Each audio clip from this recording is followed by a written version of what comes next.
নমস্কার আমার প্রিয় ছাত্রছাত্রীরা, আশা করি তোমরা সকলেই ভালো আছো। কালকে তোমাদের সাথে আন্তরিকতা ও বিনোদনের সম্পর্ক আমি তৈরি করলাম আরও গভীরভাবে। সম্পর্কটাকে আরেকটু এগিয়ে নিয়ে যাক। আজকে তোমাদের উদ্দেশ্যে একটা গুরুত্বপূর্ণ ইনফরমেশন দিয়ে শুরু করে ভিডিওটা। দেখো, একাদশ শ্রেণী, দ্বাদশ শ্রেণী এবং কিছু ক্রাইটেরিয়া ছাত্রছাত্রীদের টাকা এখনও পর্যন্ত ব্যাঙ্ক অ্যাকাউন্টে ঢুকিয়ে দেওয়া হয়েছে, বা বলতে পারো এসবিএমসি পোর্টাল থেকে ডাইরেক্টলি তাদের অ্যাকাউন্টে টাকা পাঠিয়ে দেওয়া হয়েছে। খুব সুন্দরভাবে তাদের টাকা ক্রেডিট হয়ে গেছে ব্যাঙ্ক অ্যাকাউন্টে। কালকে আমাকে অনেকে জানিয়েছিল। এরপর তোমাদের মনে প্রশ্ন, স্যার আমাদের ব্যাঙ্ক অ্যাকাউন্টে অ্যাকচুয়ালি টাকা কবে ক্রেডিট হবে? স্যার প্লিজ একটু বলুন। আমি অবশ্যই তোমাদের সঙ্গে আছি, কোনো চিন্তা নেই।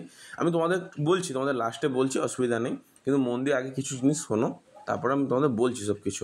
মিডিলেও বলতে পারি, লাস্টেও বলতে পারি। শোনো, প্রথম কেস যে সমস্ত ক্যান্ডিডেট ছিল আগের দিন পর্যন্ত, প্রত্যেকটা ক্যান্ডিডেটের উদ্দেশ্যে আমি বলেছিলাম, দেখো তোমরা পশ্চিমবঙ্গের মধ্যে যে কোনো ব্যাঙ্ক অ্যাকাউন্ট চুজ করো এবং সেই ব্যাঙ্ক অ্যাকাউন্ট দেবে, কিন্তু পশ্চিমবঙ্গের বাইরে অবস্থিত কোনো ব্যাঙ্ক অ্যাকাউন্ট দিও না।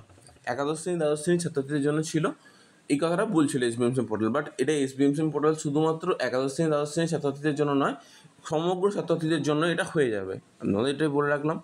আর একটা কথা, প্রত্যেকটা ছাত্রছাত্রীদের উদ্দেশ্যে একটা কথাই বলবো, একাদশ শ্রেণী, দ্বাদশ শ্রেণীর ছাত্রছাত্রীদের টাকা ব্যাঙ্ক অ্যাকাউন্টে ঢুকছে, ঠিক আছে? ওদের টাকা দেওয়া অলরেডি শুরু হয়েছে, ওদের টাকা দিচ্ছে, এবং যাদের অ্যাপ্লিকেশান অলরেডি রিজেক্টেড ছিল অনেকদিন ধরে, তারা অ্যাপ্রুভাল হয়ে নতুন করে চেঞ্জেস হয়েছে, তাদের টাকা ঢুকছে, এবং গ্যাপ ইয়ারের স্টুডেন্টরা অনেকে টাকা দিয়েছে। এবার কি তোমরা যাদের অ্যাপ্লিকেশান স্যাংশন আছে বা যাদের অ্যাপ্লিকেশান অ্যাপ্রুভ হয়ে আছে, তাদের কি অ্যাকচুয়ালি এই মুহূর্তে এক্সটেন্ডে কী হতে পারে? আর তোমাদের সামনে একটা কথাই বলবো, যে এই জায়গায় দাঁড়িয়ে আমি কিছু স্টুডেন্টদের নিয়ে একটুখানি ডিটেল আলোচনা করব। প্রথম, অ্যাপ্লিকেশান সাবমিটেড ডে নিয়ে আমি আলোচনা শুরু করি। ফার্স্টে অ্যাপ্লিকেশান সাবমিটেড স্টুডেন্টরা অনেকেই আমাকে হাইলি রিকোয়েস্ট করেছে, স্যার আমার অ্যাপ্লিকেশান এখনও পর্যন্ত সাবমিটেড হয়ে আছে। আমি তাদের উদ্দেশ্যে দুটো বড় বড় ইনফরমেশান দেবো। প্রথম, যদি তোমার অ্যাপ্লিকেশান এখনও পর্যন্ত সাবমিটেড হয়ে থাকে, তাহলে তুমি ফার্স্ট কাজ করো যে তোমার প্রত্যেকটা ডকুমেন্ট নিয়ে তোমার স্কুলের সাথে যোগাযোগ করো। আমি লাস্টবারের মতো বলছি, তুমি স্কুলের সাথে যোগাযোগ করো, কি বলো যে স্যার প্লিজ আমার একটুখানি অ্যাপ্লিকেশানটা ফরওয়ার্ড করে দেবেন প্লিজ। রিকোয়েস্ট করো তাদের, যে অ্যাপ্লিকেশান না জমা দিয়ে থাকো এখনও পর্যন্ত, প্লিজ জমা দাও। আমি তোমাদের কাছে এটাই রিকোয়েস্ট করবো। জমা দেওয়ার পর তাকে বলো ফরওয়ার্ড করে দিতে।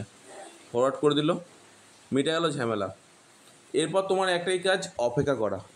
যদি তোমার অ্যাপ্লিকেশানের সব কিছু জিনিসটা ঠিকঠাক থাকে, নামের বানান থেকে শুরু করে মার্কশিট আপলোড যদি সঠিকভাবে করে থাকো, ইনকাম সার্টিফিকেট সঠিক দিয়ে থাকো, বাবার নামের বানান সব ঠিকঠাক থেকে থাকে, এবং অ্যাপ্লিকেশান ফর্ম ফিল আপটাও যদি সব ঠিকঠাক থেকে থাকে, এবং মার্কশিটে এপিডোপিট আপলোড করে থাকো, সব ঠিকঠাক থাকলে ব্যাঙ্ক অ্যাকাউন্টে তোমাদের কিন্তু প্রসেস সিটিংয়ে বেশিক্ষণ টাইম লাগবে না। কারণ যেহেতু তোমরা লাস্টের দিকে সব কিছু রেক্টিফিকেশান করাচ্ছ, যেহেতু ফরওয়ার্ড লেভেলে পাঠাচ্ছ, টাকা তোমাদের ব্যাঙ্ক অ্যাকাউন্টে খুব তাড়াতাড়ি অ্যাজ সুন অ্যাজ পসিবল চলে যাওয়ার কথা। যেটা এসবিএমসি পোর্টাল থেকে বলে দেওয়া হয়েছে যে সম্পূর্ণরূপে যে অ্যাপ্লিকেন্টের সব কিছু ঠিকঠাক থাকবে, তাদের ব্যাঙ্ক অ্যাকাউন্টে তাড়াতাড়ি টাকা ঢুকে যাওয়ার ব্যবস্থা হবে। তো একটা কথা বলি, এরপর যে সমস্ত ক্যান্ডিডেট সাবমিটেডের সমস্যা তো আমি মিটিয়ে দিলাম। ধরো যদি এই সমস্যা থেকে থাকে যে তোমরা ফরওয়ার্ড বা এইচওয়াই করে দেওয়ার পর তোমাদের এরকম প্রবলেম হচ্ছে, তাহলে তোমাদের একটাই কথা বলবো, এসবিএমসি পোর্টালে ডাইরেক্ট তোমরা যোগাযোগ করতে পারো। কারণ এটাই একমাত্র উপায় যে তাদের সাথে কথা বলে কনসাল্ট করে তোমার মনের যে ডাউটটা যে ফুললি ক্লিয়ার করে নাও। কারণ সাবমিটেড দেখানোর কথা নয়, এটা সম্পূর্ণ একটা টেকনিক্যাল ফল্ট, সেই কারণে সাবমিটেড দেখাচ্ছে বারবার। তোমার যদি ফরওয়ার্ড বা এইচওয়াই হয়ে যাওয়ার পর সাবমিটেড দেখাচ্ছে, মানে এটা টেকনিক্যাল একটা ফল্ট। এই টেকনিক্যাল ফল্টটা কি সম্পূর্ণরূপে উঠে যাচ্ছে কি না, সেটা এসবিএমসি পোর্টালের সাথে ভালোভাবে যোগাযোগ করে নাও। প্রথম, ফরওয়ার্ড বাই এইচওয়াই স্টুডেন্টদের জন্য বলবো, যারা গ্যাপ ইয়ারের স্টুডেন্ট ছিল অনেক দিন ধরে, যারা রিনিউয়াল ক্যান্ডিডেট ছিল, fresh candidate, renewal candidate, gap ইয়ার ক্যান্ডিডেট, রিজেক্টেড ক্যান্ডিডেট, তাদের নিয়ে আমি একটা ডিটেল ডেসক্রিপশান জিনিস বলছি, শোনো মন দিয়ে। যে সমস্ত রিজেক্ট ক্যান্ডিডেট ছিল, এখনও পর্যন্ত তারা ধরো আমি বলতে চাইছি মার্কশিট আপলোড করেছে, কোনো কারণে ব্যাংকের বইয়ের আইএফসি কোড চেঞ্জ হয়ে গেছে, আপলোড করেছে, বা বিভিন্ন কারণে বিভিন্ন কিছু আপলোড করেছে এবং নতুন করে চেঞ্জেস এনেছে, বা অনেক চেষ্টা করেছে অনেক কিছুভাবে, যে তাদের প্রত্যেকটা বিষয়ে কোনো কিছু ভুল আছে, ধরো বাবার নামের বানান ভুল, পার্সেন্টেজের ভুল, কিছু না কিছু একটা রিকোয়ার্ডের ভুল আছে, এবং তারা অ্যাপ্লিকেশান করেছে নতুন করে। তাদের উদ্দেশ্যে বলি, তোমাদের চিন্তা করতে হবে না কাউকে, ঠিক আছে? তোমাদের রেক্টিফিকেশান ডকুমেন্ট যেহেতু আপলোড হয়েছে, দেখো এমনিতেই অনেক প্রসিডিওর কাজকর্ম চলছে বলে তোমাদের একটু ধীর গতিতে হচ্ছে, যাদের অ্যাপ্লিকেশান রিজেক্ট হয়েছে মেনলি। আর গ্যাপ ইয়ার স্টুডেন্টদের প্রায় অনেকেরই স্যাংশন হয়ে গেছে, তাহলে এই লটে তাদের সাথে টাকা ঢুকে যাবে। মানে এই লটে বলতে মানে এই যে সমস্ত স্টুডেন্টের স্যাংশন হয়েছে তাদের সাথেই টাকা ঢুকবে তোমাদের, কোনো রকম কোনো চিন্তা করো না।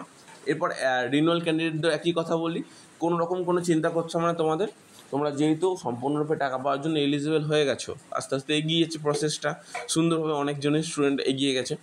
আমি অনেকের উদ্দেশ্যে এটাই বলবো, মানুষ হয়ে মানুষের পাশে দাঁড়াও, মানুষ হয়ে মানুষের হাত বাড়িয়ে দাও।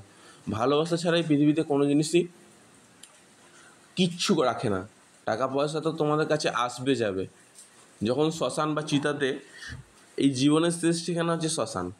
তুমি কিছু নিয়েও আসো না, কিছু নিয়েও যাবে না। শুধু এইটুকুই বলবো, পৃথিবীতে বেঁচে থাকার জন্য যেটুকু তোমার প্রয়োজন সেইটুকু নাও, এর বেশি অতিরিক্ত লোভ করো না। ভগবদ্গীতাতে এই কথাটা বলা হয়েছে, যখন তুমি তোমার নিজস্ব গণ্ডির সীমার মধ্যে থাকবে, লোভ করবে না, তখন তুমি এই পৃথিবীতেই স্বর্গসুখ পাবে।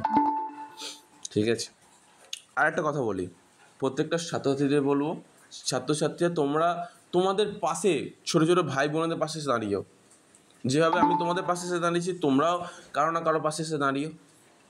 আমার প্রয়াস সাফল্য হবে। আশা করি তোমাদের সকলকেই বোঝাতে পারলাম। অনেক ভালোবাসা রইল গো তোমাদের জন্য। কমেন্ট বক্সে জানিও।